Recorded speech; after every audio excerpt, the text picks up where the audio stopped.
things which, you know, different people perceive in a different way. If you ask the Dutch about internal organs, like kidney, liver, brains, they'll say disgusting. We are not eating that, right? If you ask Mediterranean people about that, they will say, oh, brilliant. You know? Yeah.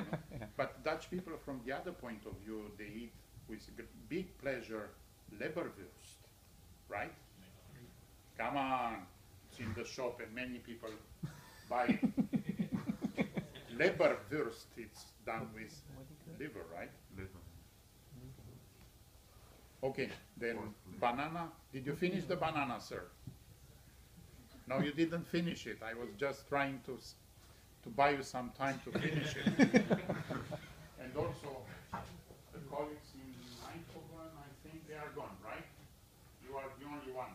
The last soldier. We are the last 10, you know. Okay, now let us return to the beautiful division, even though banana stories are nicer.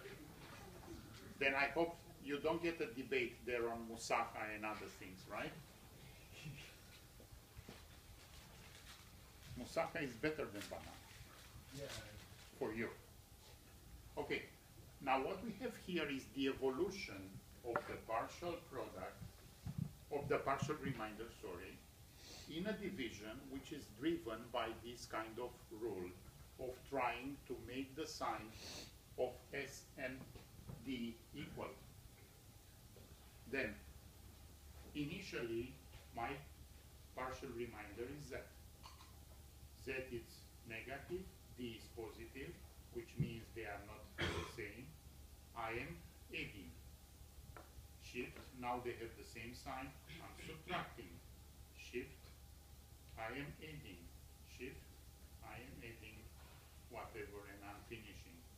Now, each time when I do an operation, I memorize a -1 or a 1. Now, there is no -1 in binary. Then this is a very simple way to drive towards the result. However, I get an extra problem. When I am doing an addition, I have to memorize a -1. And this -1 is not something that I like. I can do many things in order to deal with that. But the beauty of this is that I can do what is called on-the-fly conversion. And when I am, what's going on there? Then I'm not really storing the -1. Instead of the -1, I'm storing a 0. Then when I report for output, 1 it's a real one, -1 will be replaced with a 0. But there are some extra tricks which I'm doing. Then while I'm processing, the first bit that I get will be flipped and shift with one position. All of them are shifted with one position, and in here I added 1. The reasoning behind that, it was in the first edition of the book, was proved by mathematical formulas. I hope it's in the second too. Now,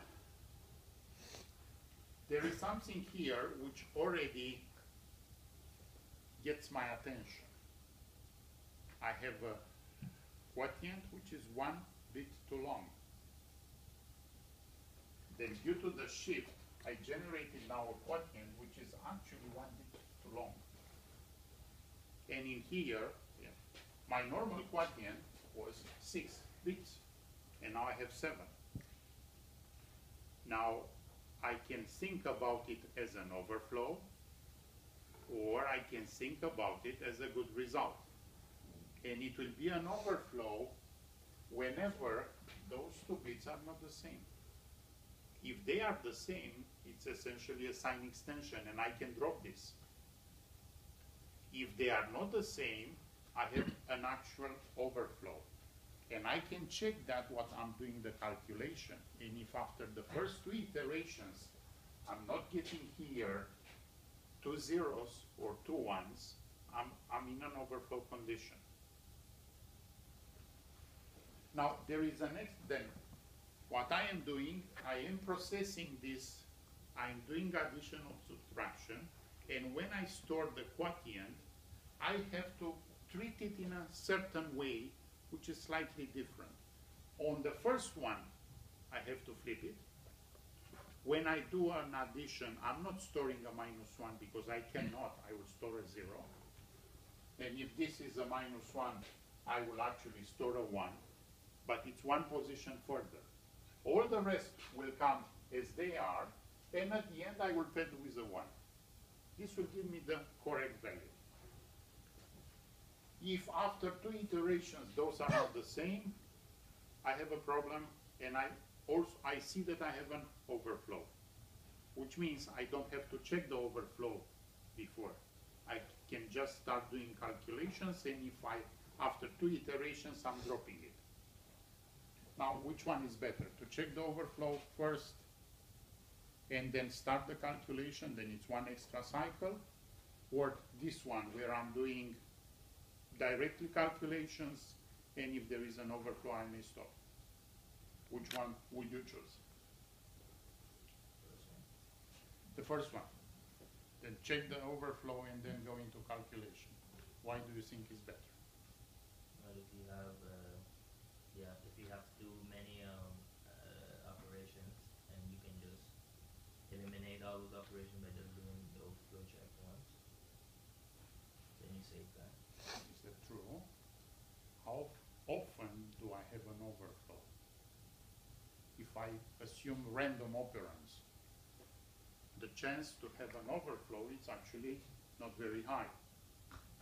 Then if I assume random operand data, I will have an overflow each and every, I don't know, 10 million instructions, or maybe 1 million, I don't know, depends on the probability for the inputs. But in essence, the overflow chance is actually lower than the chance to calculate right. And now, if I spend one cycle, and most of the time I do not detect an overflow, it is better to do it like here. I go directly on the work. I'm not wasting any cycle. Eventually, I will detect the overflow after 2 iterations. Do you see the advantage of that? Should I ask you guys if you see the advantage of that? Okay, now there is a final step here, and the final step relates to the fact that my partial reminder is positive. Then I finish the calculation, and my partial reminder is positive. I have to solve this, and what I will do is I will make a subtraction, which means I will bring it to a negative, but because I made a subtraction, I have to add another one to the quotient.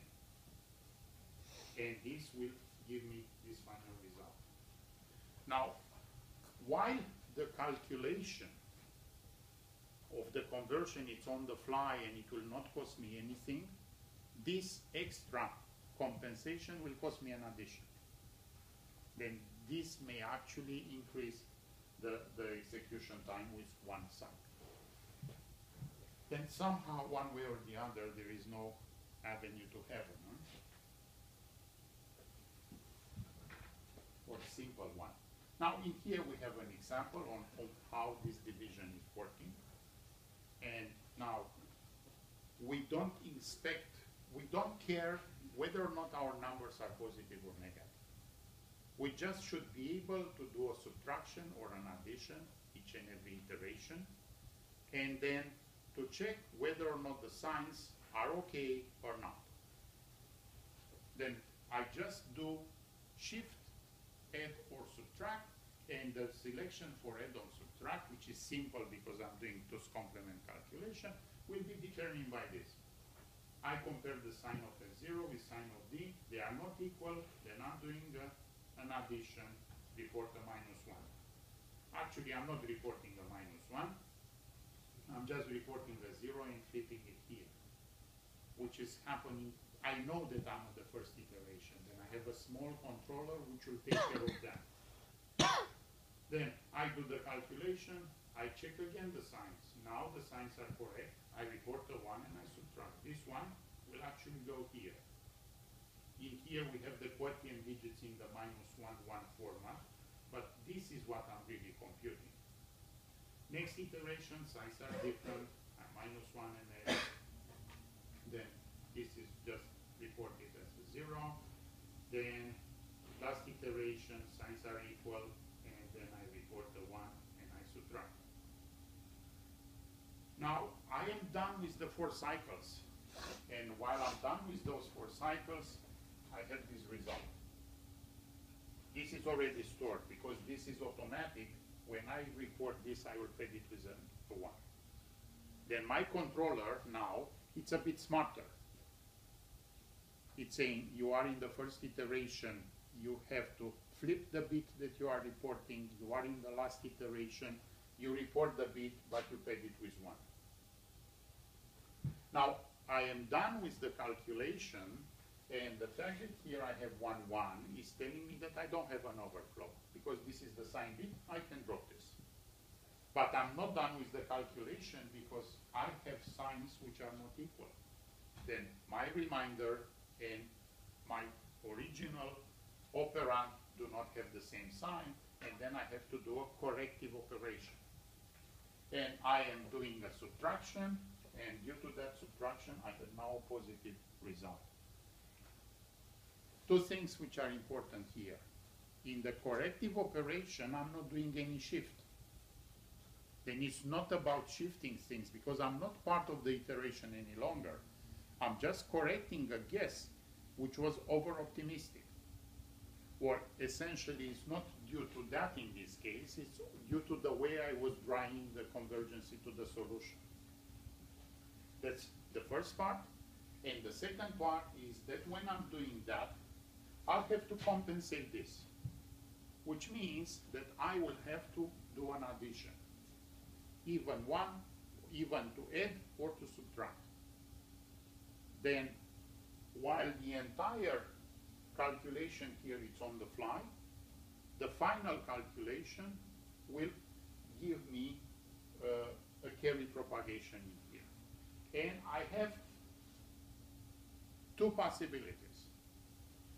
I know that I have to do a correction.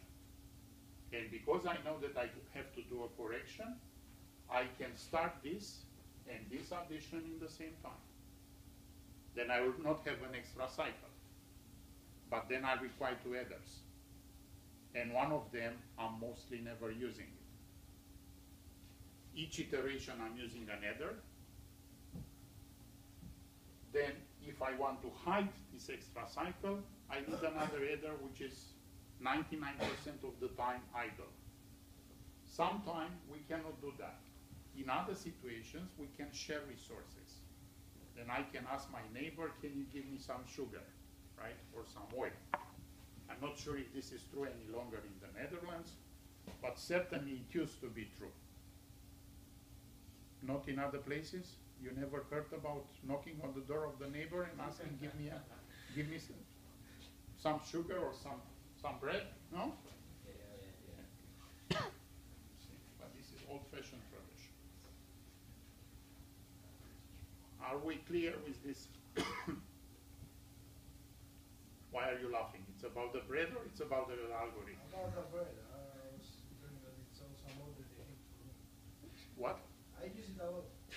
But you are Greek.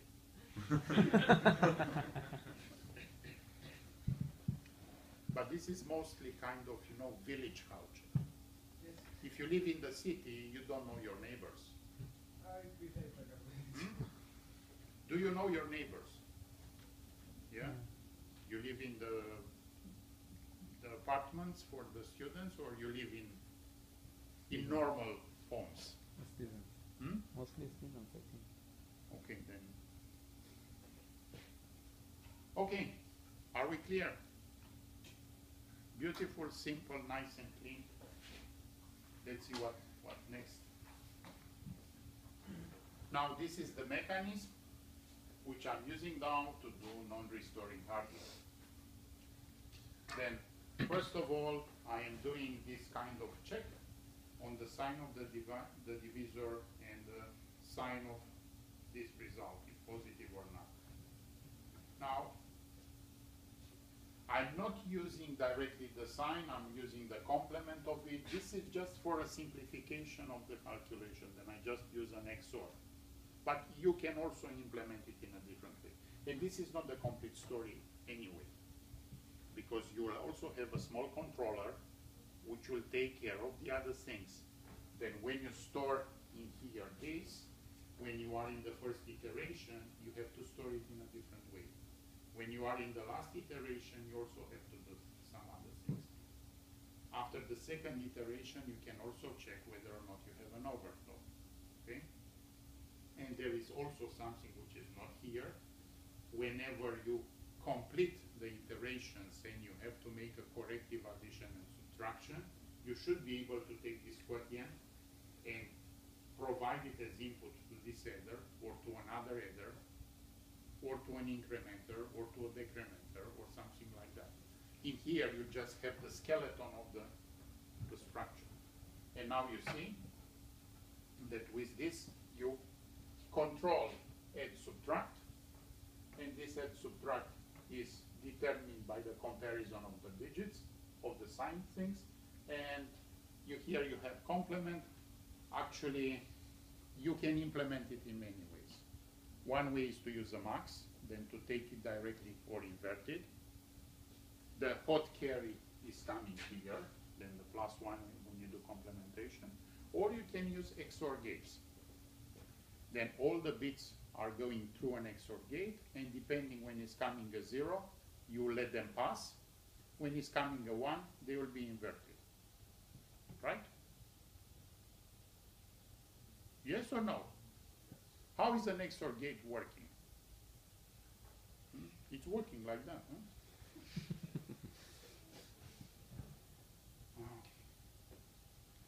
Now, in the same way we had multiplication with constants, we also have division by constants. Those are things which are useful, and there are two methods. One is I know the constant right beforehand, and at compile time I compute the reciprocal of that constant. Then that is, if I have to divide by c, I know c and I compute 1 over c, and then the division x by c will become x multiplied with 1 by c. 1 by c is computed at compile time. That will cost me no time, no energy whatsoever at the execution.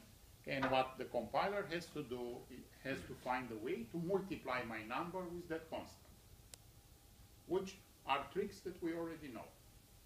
The other tricks rely on that kind of mathematical things. It's a property that if I have an odd integer d, then I can do that kind of rewriting. Then I can find a number and such that when multiplied with d will give me this. Now, if my integer is not an odd integer, it's simple. I can make it an odd integer by doing enough shifts. If it is even, I'll divide by 2. Still even, I divide by 2. And I divide by 2 as long as necessary until I get an odd. When I get the odd, I can apply this trick. Now, what this trick is doing is simplifying this expression to a multiplication with a constant, some shifts, because these are division with 2 at power n, and some kind of Taylor extension. And I'm adding here products which are essentially computed with shifts and adds, and I will add them enough in order to get the precision that I want. And this is the extension of 1 over this. Okay?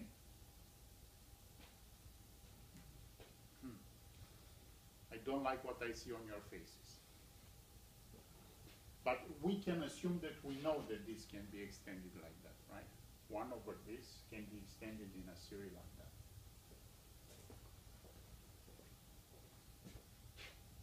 And this will result in a structure like this, you know.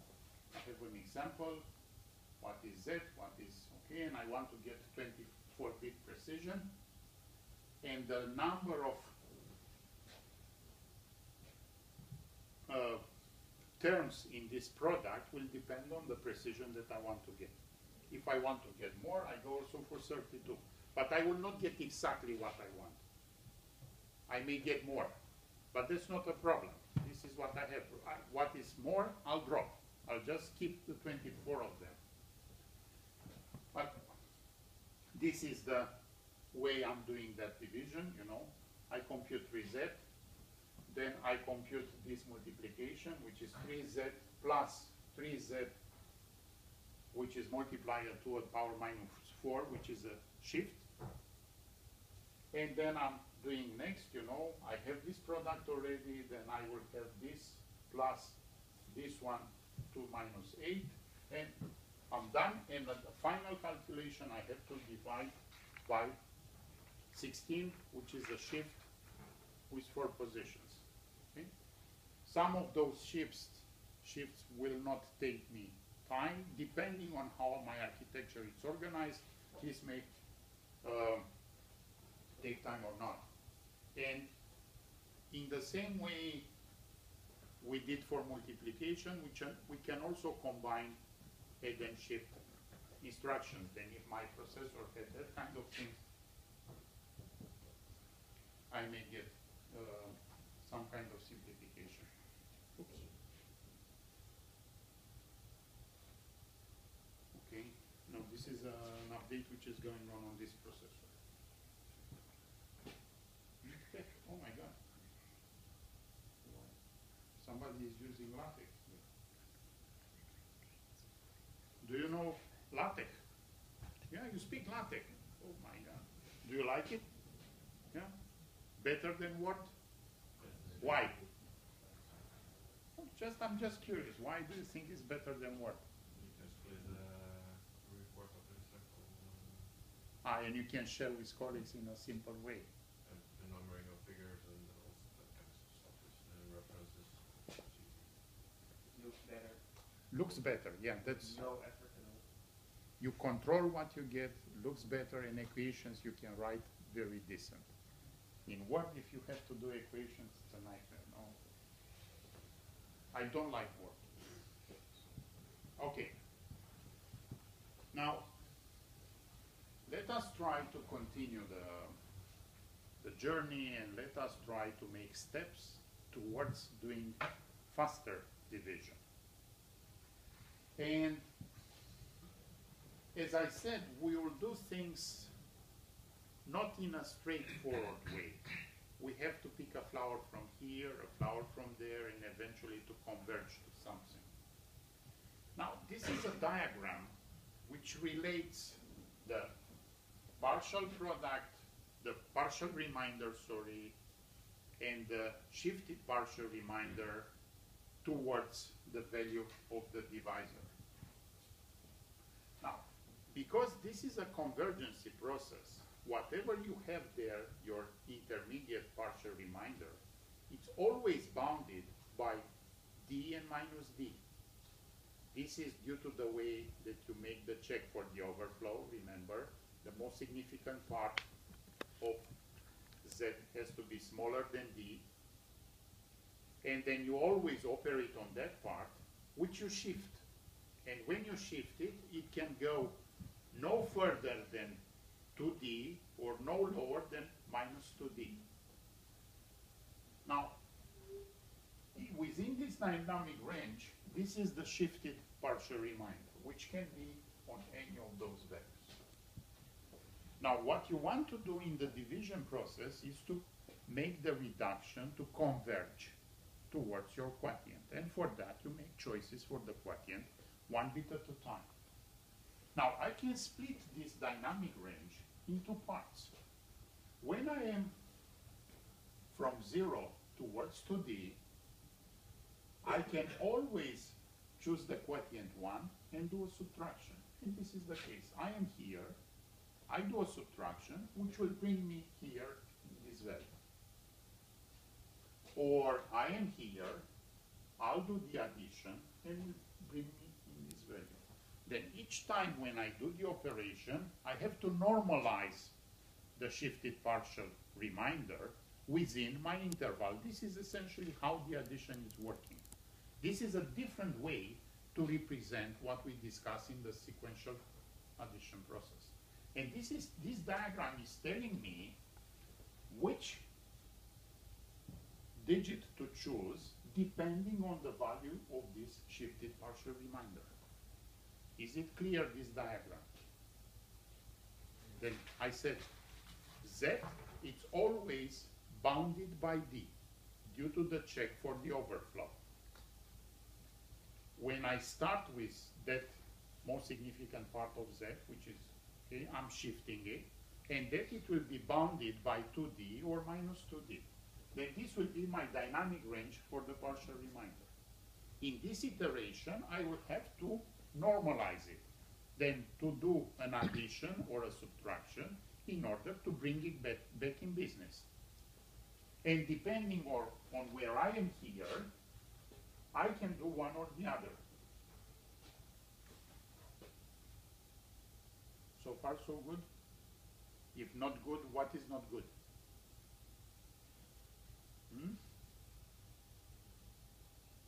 Now, there is something which I already see here.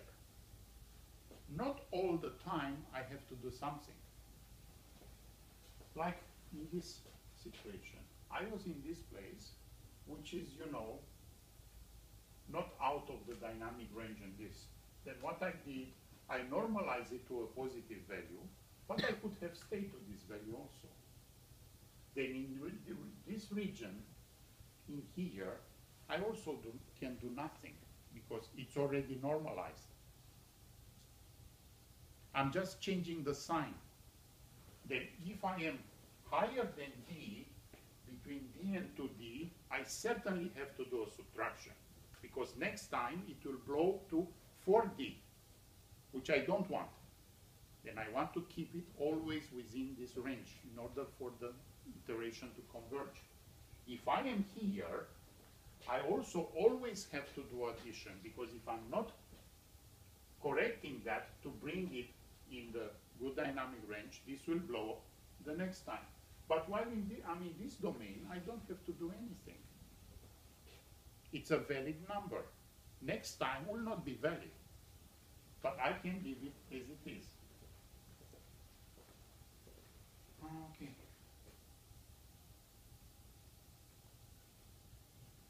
Now,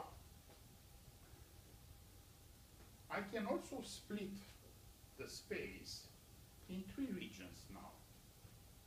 And instead of having division with the quotient in 0, 1 or minus 1, 1 as I had before, I can have a neutral area. And I can say, if I am from D upward, I will choose a 1 and I will do a subtraction. If I am from D minus D downward, I will choose a minus 1 and I'll do the addition. If I am in this domain between minus D to D, I'm doing nothing. I choose a 0 and I'm doing nothing. Now, is this good or is this bad? In which way is this simplifying my life? It's not simplifying, or it is? Okay, now I have to put myself in the context. If I want to diminish the number of iterations in the division, those iterations in here I can actually skip because those are iterations which I solve immediately. Then if I know that I am there in a fast way, I can jump them very easy. Then if I deal with an asynchronous machine, this can help me a lot. I will always compute as many cycles as are required. Now, that's one story. But there is another story. I have to know that I'm there. In order to know that I'm there, I have to do some comparisons with D and minus D. Now, D and D, it's actually my operand, it's not a constant. Then in order to know that I am in the neutral zone, I have to do a comparison, which is an addition. Then if I do it like that, my win is 0. I could do it in a normal way because I'm making an investment in order to skip a bit. But this investment is an addition. Then, in order for this scheme to function, I have to try to make things simple. And how can I make things simple? If this comparison can be positioned in a fixed point, which will not depend on the value of d, I can hardwire it in logic. And you already see that nobody is precluding me to extend this here.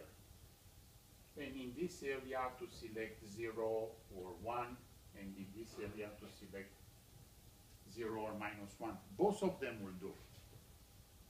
Now, if I can do that, and if I can find some kind of comparison points which are not variable, and I can build them in hardware, I don't have to do any comparison.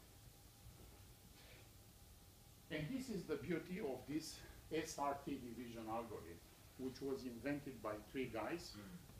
I don't remember their name. One is with S, the other one is R, the other one is T. And this is a fundamental concept in division, and most of the dividers today rely on such a technique.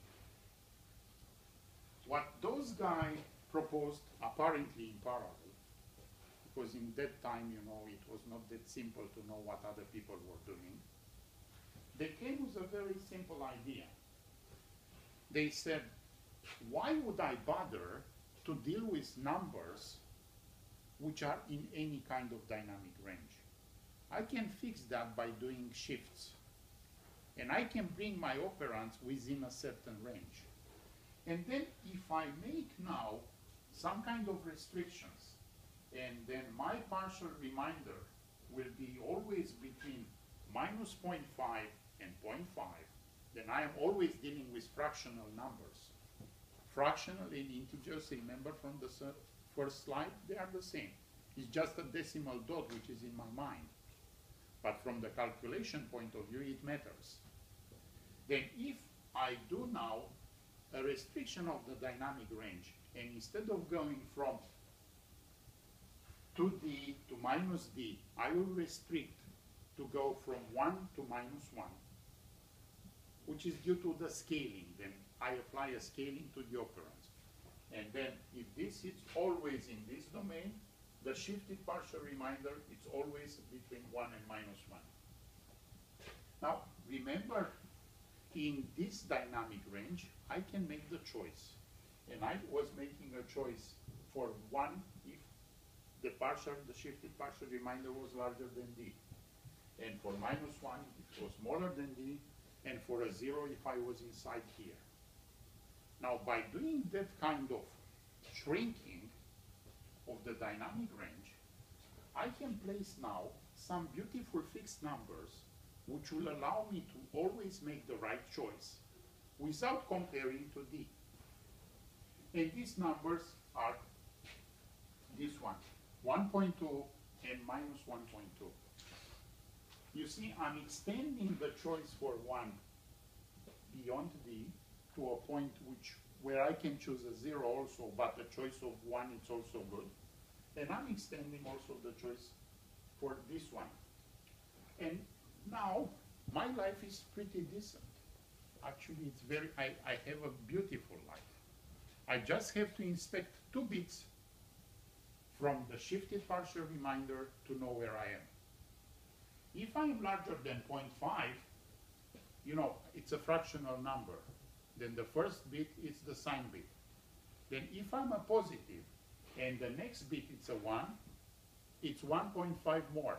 Then I can make a choice for 1 without any headache. If I am negative, which means the first bit it's 1, and the next bit it's 0, I will be negative with a value which is smaller than -0.5.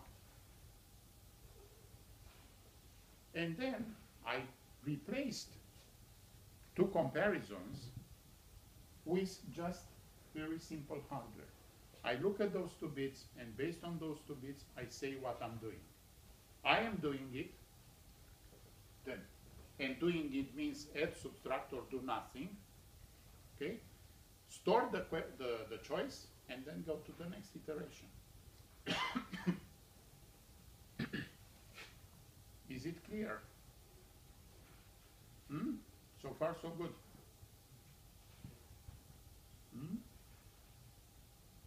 I don't know.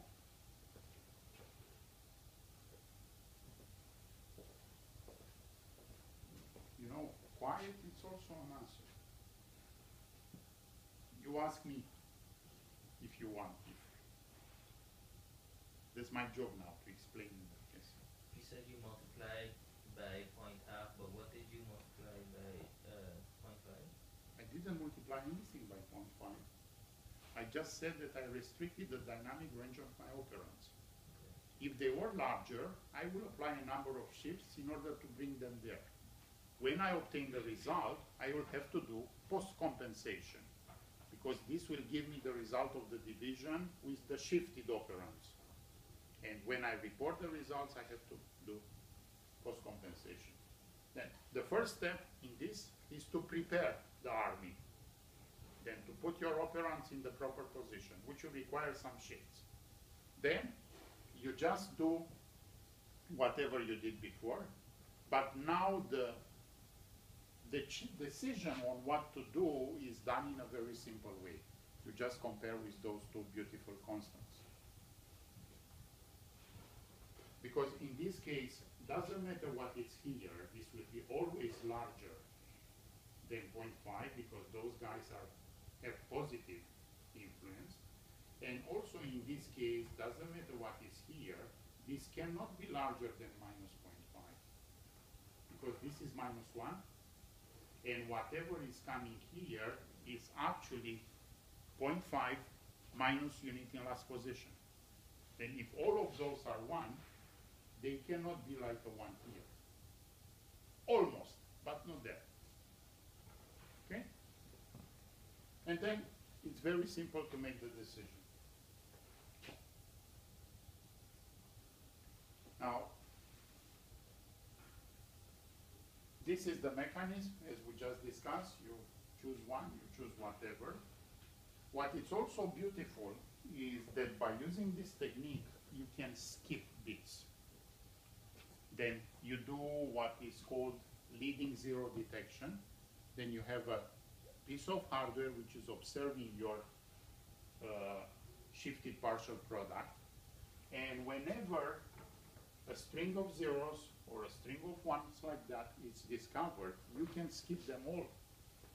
And then you can do a skip like in here, you can report actually 4 zeros and then a 1, because next time you'll arrive in this situation, and in here you will generate 3 zeros and a minus 1. You still have to do something with the quotient transformation, because now what we discussed before will not function. Then in the previous non-restoring with sign-driven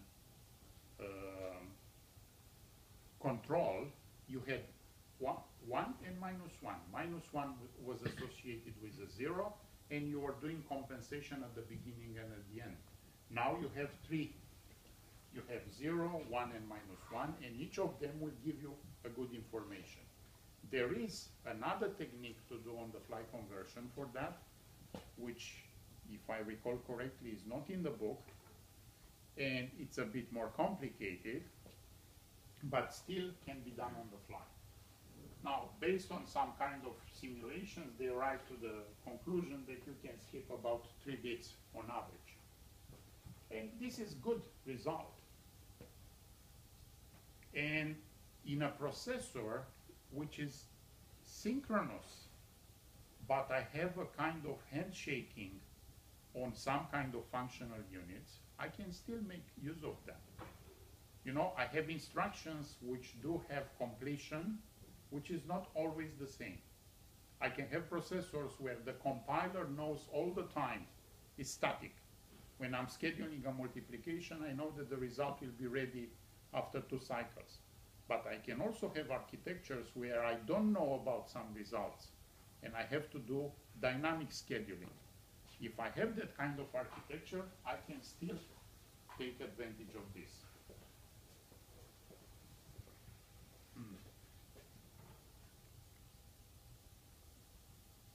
Okay, now this is an example on how this is working. You see, Z is nicely normalized. If it would not have been normalized, I would have made a shift. And now I am just inspecting, you know, those two bits, and I'm saying what I have here, 0, 1, choose a 1. Okay. What I have here, 1, 1, choose a 0. What I have here, 1, 1, choose a 0. What I have here, 1, 0, choose a -1. I arrive to the same situation as before. I still have to do a good job. Then there is no way to do good division without matching the signs. Then also in this case, at the end of the day, I'm doing, you know, the correction. Because I have to obtain a positive reminder, my Z is positive, I will do here an addition and I will correct. Now, those are the, you know, the bits, as I obtain them, stored with 0 and -1. And this is the final result, which contains also the correction. Now, in this case, this on-the-fly conversion will give me the result. And again, when I'm doing correction, I may need an extra cycle to complete that addition. Now, for this kind of on-the-fly conversion, in this case, I need more complicated hardware, and somehow I have the resources there already. If you are curious how this is done, I think there is a book by Ercegovac and Lang, which is dedicated to division. And then if you want to become division experts, which I see on your face that you want, right? I see your enthusiasm. Okay, you can take a look at that book. Or you can take a look in IEEE Explore, which you can access whenever you are on campus or when you are on a VPN with, okay? Are you familiar with IEEE Explore? Then it's brilliant. If you want to know about this conversion, you can look at it. President, I have a question about the last key that you obtained. Yes. Correct me if I'm wrong, but the BSD, isn't that 8 minus 1, which should be 7? Yes, but then I have to subtract a new LP because I did this correction. Then this is 7, it's true, but then because I had a negative result, I have to do an add and subtract the 1, then I'll get 6. It's good. You know, it's always good to see that you are working with me. Because sometimes, you know, we don't work together. Okay, now, we didn't do much, but we prepared a lot of things. And we won't be able to do a lot more today because I'm getting close to the boundary.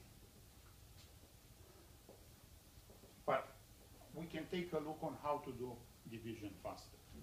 And things, as I mentioned, are twofold, basically. High radix or faster addition. In our case, faster multiplication, faster addition, subtraction, whatever. Now, high radix will reduce the number of operands because I'll have less iterations than if I take 2 bits at a time now. Then I'm not guessing 1 bit of the quotient by 2 bits of the quotient at a time. I'll need less iterations. Then we had 4-bit operand. It was 4 iterations for the calculation. Now I can do 2. But the problem now is getting a bit more complex because I can choose 0, 1, 2, or 3. Which one to choose? I have to ask an oracle, or I have to have some hardware which is good enough in order to tell me the choice fast enough, because I can do it also, like I'm trying to subtract 3. No, it's not good. I will try 2. Not good. I will try 1. Not good. I will leave it to 0. If I make the wrong choice, I will have 4 cycles for each iteration, and I will end up in being slower than radix to calculation. The other idea is to do these additions faster. We did that for multiplication. We said, I have to accumulate n numbers. I don't need to know the intermediate results as they are. Then I can use carry-save addition, which is also applicable for division, but there is a small problem. While for multiplication, the process was not driven by the result of the intermediate accumulation, in here it is. Because the value of the shifted partial remainder has to be compared with something.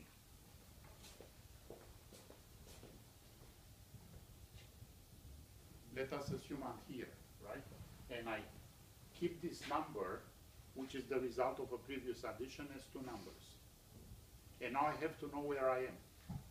Am I here? Am I here? Which means I have a problem. Then the application, the straightforward application of the carry-save adders is not possible. And I have to play smart. And we'll do that on Monday, hopefully. Okay, we also have to talk about the third homework, I think, or not? Yeah, okay. We'll try to do that on Monday. And we are getting close to the end of this journey.